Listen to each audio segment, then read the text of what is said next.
Great to be with you. Thank you, Piers. I always get a tremendous amount of feedback when you come on. Not all of it entirely positive for me, but that's fine. That's what a democracy is all about. Let me just start with your overview of what is happening in Syria and how significant you think it is. I think it's interesting, as you pointed out, the U.S. Calls HTS a terrorist group, but obviously the U.S. is part of what's happening these days. Jake Sullivan said, well, yes, it's a terrorist group, but it is giving Assad a run for his money. Wink, wink. This is a U.S., Israel, Turkey operation. It is part of Netanyahu's long-term game plan that goes on for 30 years to overthrow governments throughout the Middle East that back the Palestinian cause. And they did apparently catch both the Russians and the Iranians and the Syrians off guard with this maneuver in recent days. At least that's what seems to be the case. But I'm sure that this is an Israel, U.S., and Turkish operation. Turkey has its own issues in this with the Kurds in Syria. For Israel, this is standard fare. Overthrow governments in the neighborhood, expand the war, draw the United States in, and the U.S. Is always available at Israel's behest to play games and expand wars. And that's what we're seeing right now. From what we can gather of sporadic and, of course, very incomplete reports, I don't think that this is going to topple Assad.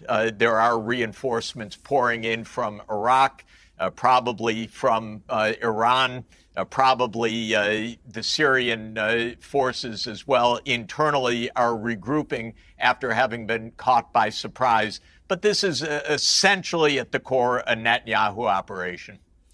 What is wrong with theorizing that it might just be that Syrian rebels represent a large body of Syrians who actually do want to overthrow a dictator that they believe has had a malevolent effect on their lives, and they've chosen the moment to do it when Assad's big backer, Putin, is being massively stretched in the war in Ukraine, and they probably felt now's as good a time as ever. Yeah, whatever may be true or not about that, wars cost a lot of money. They require a lot of armaments. They require a lot of logistics. They require a lot of intelligence. I don't mean mental intelligence. I mean information gathering and so forth. And wars are not fought out of sentiment. Wars are fought with money and armaments. And therefore, you can always find major powers behind these wars. And in the case of Syria, it was Obama in 2011 who tasked the CIA to work with the Saudis at the time and with Turkey at the time to overthrow Assad. This was at Israel's behest, in my understanding and interpretation. But it required billions of dollars from the U.S., from Saudi Arabia, from Turkey, havens in Turkey, and so forth. And this is the normal point. These are not sentiments against Assad. These are organized wars, and wars are expensive, and that always means turn the attention back to the major powers, whether it's the regional powers or the United States standing behind them. What is really interesting about the sort of modern history of all this is I was at CNN when the Arab Spring erupted, soon after I joined, actually, in 2011. And a lot of those leaders, stroke dictators in that region were toppled. But Assad managed to avoid it. And I found a quote. This is Barack Obama, president at the time, of course, August the 20th, 2012, talking about his red line for Assad. We have been very clear to the Assad regime, but also to other players on the ground, that a red line for us is we start seeing a whole bunch of chemical weapons moving around or being utilized. That would change my calculus. That would change my equation. Now, what happened is that shortly after that, that's exactly what happened. Assad used chemical weapons, and that as a result, Obama was, by his own words, obligated to do something about it, but didn't. He ducked his own red line. And it was at that moment that Vladimir Putin, who I remember, and I'm sure you do as well, suddenly wrote extraordinarily an op-ed piece in the New York Times, of all places. And then he moved in to support Assad and effectively took control as Assad's main supporter in Syria. And many people think that that was the catalyst for a lot of the problems that then followed. Is that an accurate assessment of what happened, do you think? Not really, although I did witness some of that close up, even at the G20 in St. Petersburg around the time of these events. What this starts, and it's really fascinating to go back, it starts in 1996 with Netanyahu, who wrote a book called Fighting Terrorism. And the thesis of the book is quite straightforward and very dangerous. He says, you know, there's Hamas, there's Hezbollah, they oppose Israel. It's not good for us to fight them directly. That won't work. What we need to do is topple the governments that back them. So what we need is regime change throughout the Middle East. And he actually gave a long list of 7 countries that included Syria, Libya, Iraq, Iran, Somalia, Sudan, and Lebanon. And systematically, the United States has done Netanyahu's bidding for almost 30 years now, going to war with every one of them, except for the big one that Netanyahu so much longs for, which is the war directly between the United States and Iran. But the U.S. went to war with Syria in 2011. Secretly, of course. This was what's called Operation Timber Sycamore. It was Obama assigning the CIA to overthrow Assad. Overtly, the United States overthrew Muammar Gaddafi in 2011. It's interesting, Piers, to go back to 2002. This is after 9/11, of course, to watch Netanyahu as being the lead cheerleader for the U.S. to overthrow Saddam Hussein. Now we have a treasure trove of documents coming out that this was really a war on Israel's behalf. Everything about the weapons of mass destruction was phony, known to be phony inside the U.S. government, but this was the argument that was given, and Netanyahu was there in Washington telling him it'll be just great if you take out Saddam Hussein. It's going to topple all the rest of the governments. The idea was, incidentally, that Saddam would be toppled and then the U.S. military would go right into Syria right away. But then an insurgency trapped the United States inside Iraq so that the Syrian war was actually delayed 8 years. But what we're watching is this crazy Netanyahu idea of regional war so that Israel can have its greater Israel, as they call it. In other words, everything is to stop the Palestinian cause, and the U.S. keeps being involved in these wars. And there was Jake Sullivan again today explaining, terrorists, who cares about terrorists? We're toppling Assad. And this is, again, for the Israel lobby, basically. But look, you're blaming Israel for all of it, and fine, that's your view. Many people would say, no, I'm blaming Netanyahu in particular. Right, and that's very clear. But America, they would say, look, we've been actively engaged in a lot of regime change and attempted regime change in that region for a specific reason. These countries are being run by malevolent dictators who have a hatred of the United States, and it's in our self-interest, never mind anybody else's. I mean, could the two things be true at the same time? Yes, it suits Netanyahu and his bigger view of the region. I'm sure that's true. But it could also be absolutely in their belief in America's interests to do this? I mean, like, I don't agree with them, but could it be that is a genuine belief on their part? I agree with you that it's absurd because what has it gotten us? $7 trillion of war spending, massive debts, and chaos throughout the Middle East, from Libya, Syria, Iraq, Lebanon. It's complete bloodbath for more than 25 years now. And so it doesn't accomplish anything. I think it's extremely naive, and I think it's extremely wrong-headed. And I blame Netanyahu for it. He spelled it out. It's his strategy. We've tried it. We've done what he said. We're doing it today again in Syria. It's a disaster. It's time to say, run your own country, we'll run our country. That's my view. In 2018, we both wrote pieces about the situation in Syria then. I wrote mine for the Daily Mail. This is after a suspected chemical weapons attack in Douma in Syria, left dozens killed, including many young children. I said that the use of chemical weapons by Assad was on Obama's conscience, and it would ultimately embolden only one man, Vladimir Putin. You said on your website at the same time, the US and its allies should face reality and accept the persistence of Assad's regime, despicable as it may be. Yeah, one thing, by the way, Piers, and honestly, you don't know and I don't know, there's a very significant argument among very knowledgeable people that the chemical weapons was a false flag.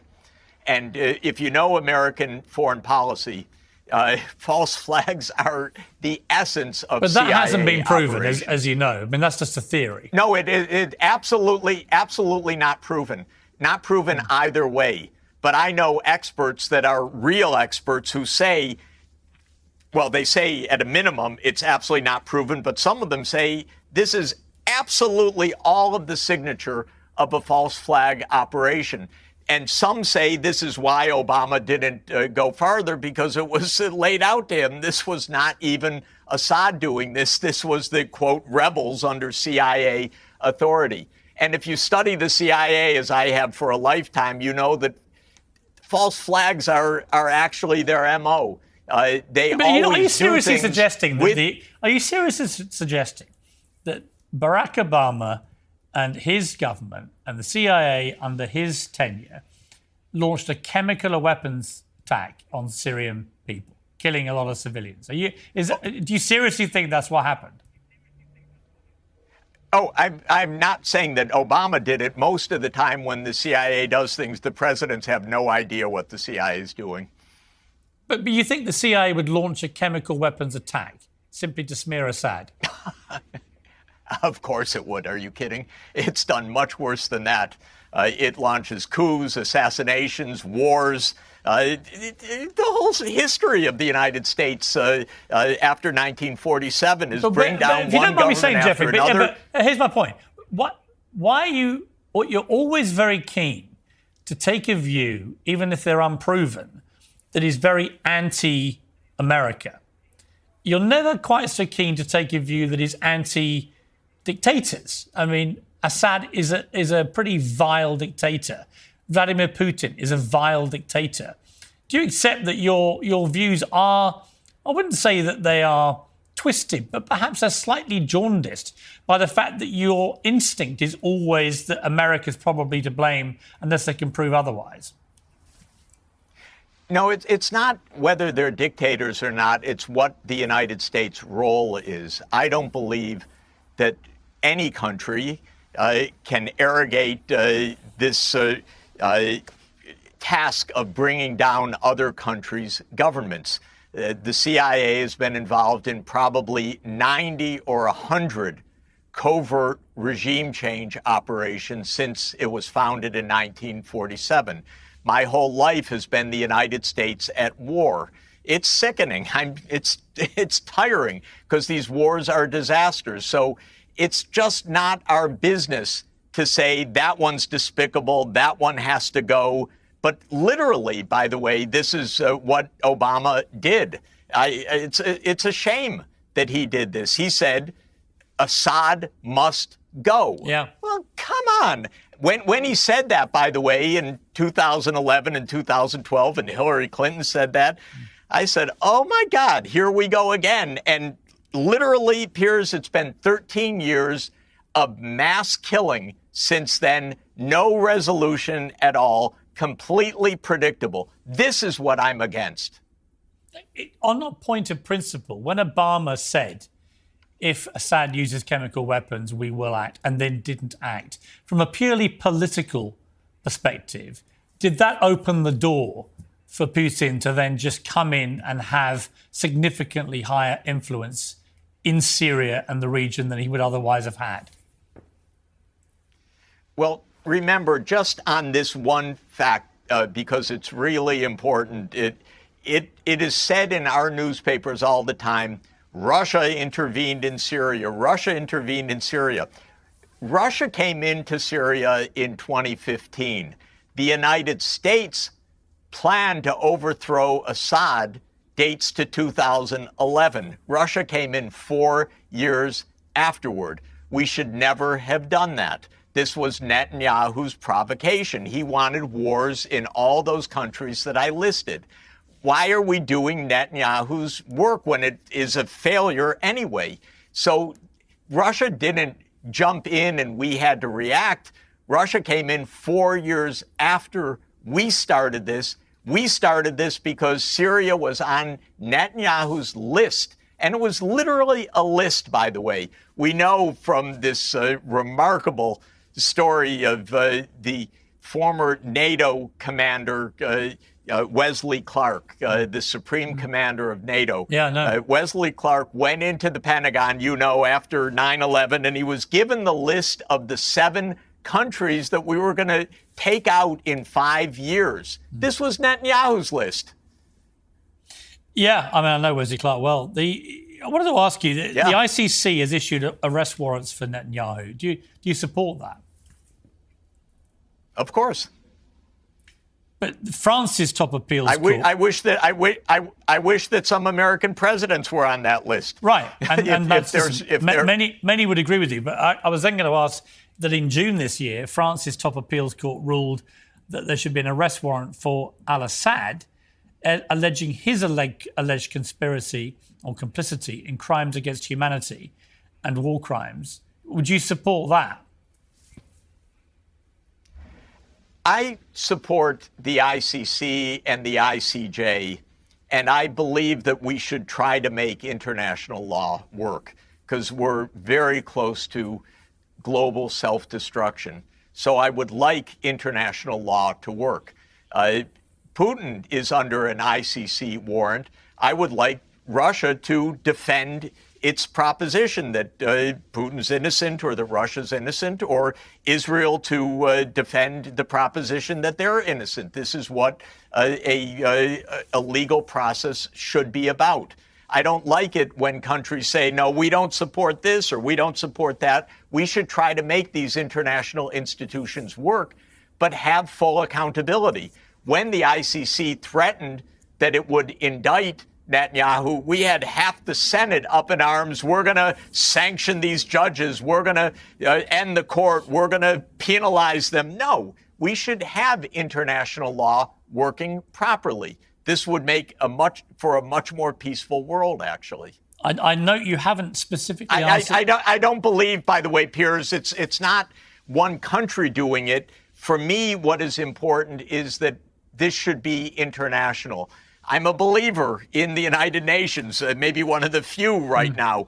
I hope that's not true. I mean, the UN actually has broad public support, but it can't function when great powers are flagrantly ignoring its rule of law. I believe that all the great powers should submit to the UN Charter without their veto power, basically.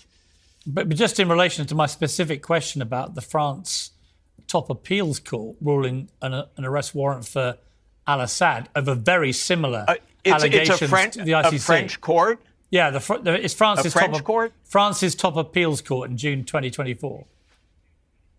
Yeah, look, I mean, a national court is not very interesting in this regard. France, as one of the imperial powers of the Middle East, is hardly in a position to adjudicate about a leader in the Middle East. It would be interesting to have a good historical adjudication of France's role, which has been disastrous. But I believe what we should be focusing on is international courts. We have two of them, the ICJ and the ICC, and we should be helping to make those two UN-based courts work.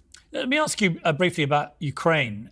Very interestingly, President Zelensky at the weekend, in an interview with Stuart Ramsey at Sky News, said this.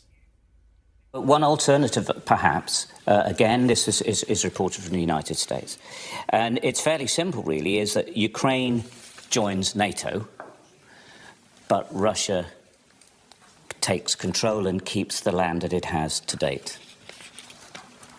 Would that be a possibility?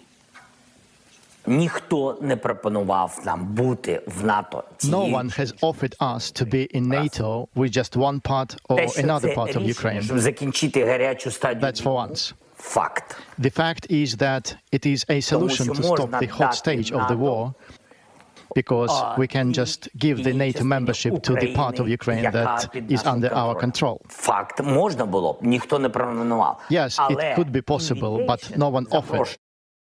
What struck me as most interesting about that, when I interviewed Zelensky 2 years ago in Kyiv, he was never, he said, prepared to even concede an inch of territory to Russia. It seemed that there was a real change in tone in his response to that question at the weekend. Did you detect that, and what does it all mean?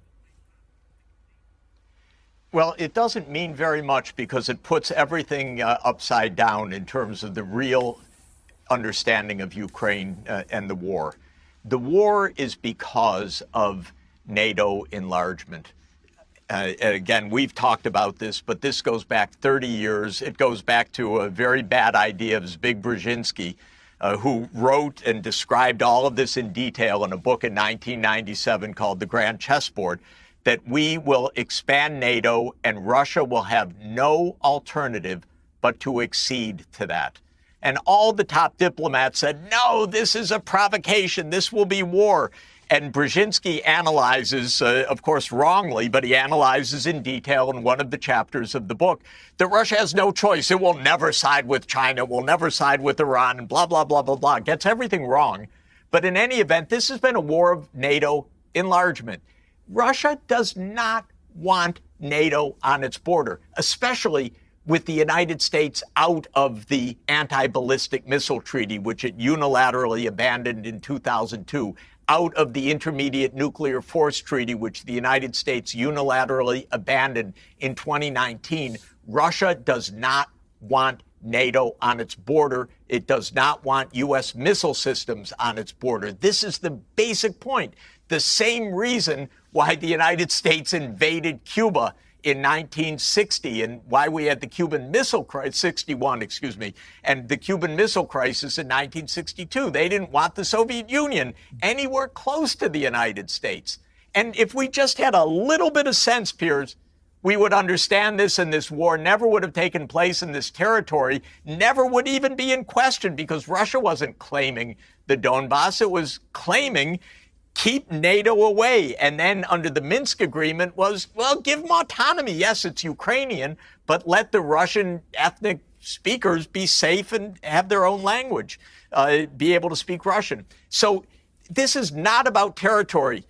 And we continue to believe it is, because Boris Johnson and Joe Biden and Jake Sullivan know what this is about. And as Boris Johnson keeps saying, this is about the preservation of Western hegemony, for God's sake. Well, yeah, if you're going to have that, we're going to have perpetual war. This is what this is about. It's about, does the United States have the right to put its military bases and its missile systems right up against Russia's border? Russia says no. The United States says yes. Article 10 of NATO says yes, it's none of Russia's business, and therefore we're at war. Zelensky either is, I don't know what, but this is completely irrelevant, this discussion. But what is being floated is the U.S. plan the U.S. plan is, yeah, we get NATO. Okay, you keep the Donbass, but we get NATO. It's not going to work. It is absolutely not going to work. It's just the U.S. and U.K. talking to themselves, not really admitting what this war is about fundamentally. So how does it end? It ends the day that Trump picks up the phone and says, President Putin, that whole idea of NATO enlargement was a terrible idea. Let's make Ukraine neutral.